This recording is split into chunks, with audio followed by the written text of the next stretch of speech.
Well, joining me now from Manchester in England is Nick Griffin. He is chairman of the British National Party, the BNP, and a member of the European Parliament. Thanks for joining us. Let me ask you first, your party has been called all kinds of things. What does your party stand for? We're, as the name says, a British National Party, which means quite simply we believe that Britain should be run by the British people, for the British people, in our own interests and not in the interests of other people.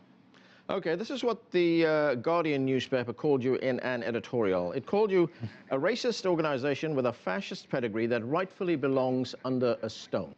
Well, of course, The Guardian is a loss-making newspaper which is only kept going with subsidies from local government jobs adverts, mainly paid for by the Labour Party, so they're a wee bit biased. Okay, let's focus on what they called you. Yeah, well, they called us racist. Racist, quite simply, is a code word for anti-white, and when far left-wingers like The Guardian use it against me, it really means nothing at all. When you say you represent the interests of Britain and the British people, are these just white Britons and white British people? Well, we're here primarily for the indigenous peoples of Britain, the English, the Scots, the Irish and the Welsh. Our skin colour's irrelevant. The fact is that we've been here for about 17,000 years in ancestry terms, which is a lot longer than Red Indians in America. So as far as we're concerned, we're indigenous, and like all indigenous peoples, we've got the right to so order our affairs so that we remain the majority in our homeland and our culture remains predominant. We've got a limited number of ethnic minority members. As long as they agree with those basic principles, we're happy to have them on board. Okay, they're not called Red Indians in America, they're called Native Americans. Now, your party, the British National Party, has called, let me get back to what your party has called for. It's called for the voluntary resettlement whereby immigrants and their descendants are afforded the opportunity to return to their lands of ethnic origin. Firstly, let me ask you, whom do you consider immigrants in Britain? Here again, we come back to the Amarend or the Red Indian position. No one would dare to even ask a question of that of a North American Indian civil rights activist, because it's understood that who is a Red Indian and who isn't. Likewise in Britain, we're people, the British, the English, the Scots, the Irish and the Welsh, we're people whose families have lived here for many generations. The vast majority of immigrants in this country only arrived at some stage after 1948.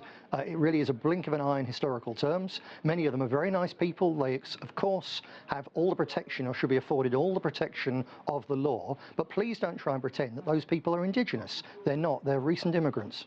Okay, so let me remind you again that they call Native Americans, not Red Indians, and let's get back to the people you are dismissing as immigrants in Britain. That is a reality which exists in Britain right now, and it is possibly, one of the reasons for that is the legacy that you've had as a colonial power. The people that you once ruled over all over the world are now in Britain, and that is a reality. What do you plan to do about that?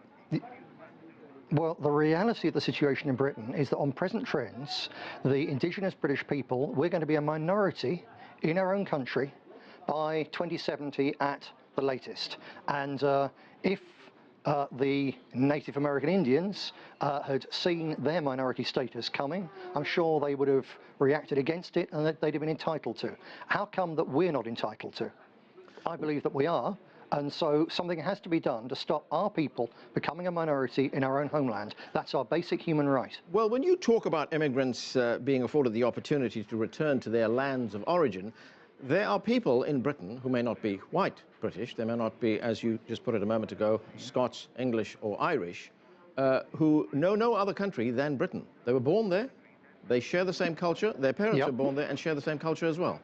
Indeed, the focus of our position on immigration is to stop things getting worse by simply saying the door is shut. We don't care whether potential immigrants are black, brown, white or green. There's no room in Britain. We should shut the door. When we talk about voluntary resettlement schemes, the key is the word voluntary. If people want to return to the lands of ethnic origin, then they can do. And there's actually, for instance, a very significant number of young people, second, even third generation people of West Indian stock, who are now going back to the West Indies, very often with their parents or grandparents, because they feel that there's a better chance of a decent life for them than there is living in, the ghettos of London. And if those people want to return to the lands of ethnic origin, we are very happy with the idea that we pay them to go, because it would defuse this problem we've got of overcrowded Britain, where the native people are steadily becoming a minority. So let me get this right. You are saying that this will be a voluntary thing that you're talking about. You're not talking about passing laws that will force people out of the country.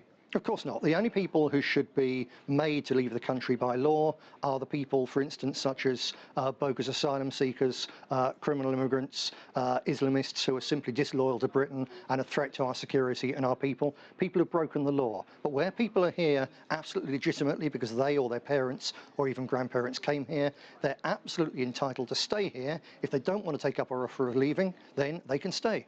Okay, let me ask you this, because this is, I've seen this in many places. Your views on Adolf Hitler's Nazi party, do you subscribe to those views at all? Does your party subscribe to those views? Look, my father was in the RAF during the Second World War. Many of our old members fought for Britain and fought against the Nazis during the Second World War. It's a ridiculous red herring. Our voters, the people of Britain, are worried about the problems of 2014, not the problems in 1944. It's not even worth talking about. Okay, well, let's talk about this then. Do you believe the Holocaust took place? I can't even tell you what I used to say about the Holocaust. What I believe now, it's against international and European law to do so. And again, it's absolutely irrelevant. Let's talk about real problems, talk about the problems caused to ordinary British people Mr. by mass immigration. Just stop there for a moment, Mr. Griffin. Talk about something else. Right, are you calling the Holocaust irrelevant? It's something which is used as a club with which to beat European civil rights activists. It's a historical event, something that happened during a terrible war when all sorts of different groups suffered terribly, including the Jews, not just the Jews. But it's absolutely wrong that people like you should exploit the suffering, or try to exploit the suffering of Jews in generations gone past, to try to stop sensible, rational political debate now, which is what you're trying to do. And I think that you should stop exploiting the suffering of Jews to make a political point. Well, you were given a suspended prison sentence in 1998, weren't you? You were convicted of publishing or distributing racially inflammatory written material. And some of that material, you said, you dismissed the Holocaust as a hoax. No. Well, first of all, I was convicted under a law which says that telling the truth is no defence. The question of the Holocaust didn't come into it because there's no law in Britain either for or against discussing the Holocaust. So I was convicted. Well, what the prosecution were complaining about was, for instance, the fact that I'd said that because the British people were becoming a minority, we needed more white babies. So it's a rather simple way of putting it, but does that really warrant someone being sent to prison, which I nearly was? I would say no. And again, as a journalist, I think you actually should be looking at what the hell is going on in Britain, where telling the truth is no defence, where political opponents of the state can be put in prison for telling the truth about failed state policies. That's the thing we should be talking about. Right, but there are also laws against inflaming racism or causing racial hatred. Let me ask you this. There's several extreme right-wing groups now in Britain. Some of them are getting representation in national parliaments. Do you support an alliance, a BNP alliance, with other nationalist parties in Europe? Well, certainly the British National Party isn't extreme right-wing. In many of our social policies and on things such as reversing privatisation of our health service, we could be regarded as left-wing. So left-right, I don't really accept the labels. But as regards people who are nationalist, yes, obviously the left-wing political elite throughout Europe, with their enforced multicultural and globalist programs, they've created a huge backlash from ordinary people, ordinary voters, and that's feeding into very much growing support for all sorts of different nationalist and populist groups all around Europe. Some of them will work with us, some of them won't. In the end, it doesn't matter too much. When we get to the European Parliament, we all vote the same way, which is against the interest, or tend to, against the interests of big business who want immigration, and against the interests of the liberal left who want immigration because basically they hate Christian European society. Okay, well, you've told us about what some of the groups in Europe and yourself have in common. Well, let me tell you that we invited a member of the Front National, the National Front of France, to be on this show. He refused. He says, I do not want to be on a platform with Nick Griffin. Yeah, that's Marine Le Pen's present position. Frankly, I think it's probably because in their leadership election, which wasn't that far long ago, I supported a rival who lost, and I know that she thinks that by refusing publicly to work with us, that she can carry favour with the Liberal elite. I think she's wrong. Her father thinks she's wrong, but time will tell. In the meantime, good luck to the Front National, because they're not perfect, but they're better than the other lot. What about a group like Golden Dawn in Greece? Golden Dawn I work very closely with, and I think all the persecution of them is unravelling, as it turns out that the whole thing was a stitch-up from start to finish by a very scared liberal left establishment. They're very sensible, very decent people who are standing up for the right of the Greeks again to remain a majority in their own country. They've also been described as a neo-Nazi group, and they've resorted to violence at times to get their views made known.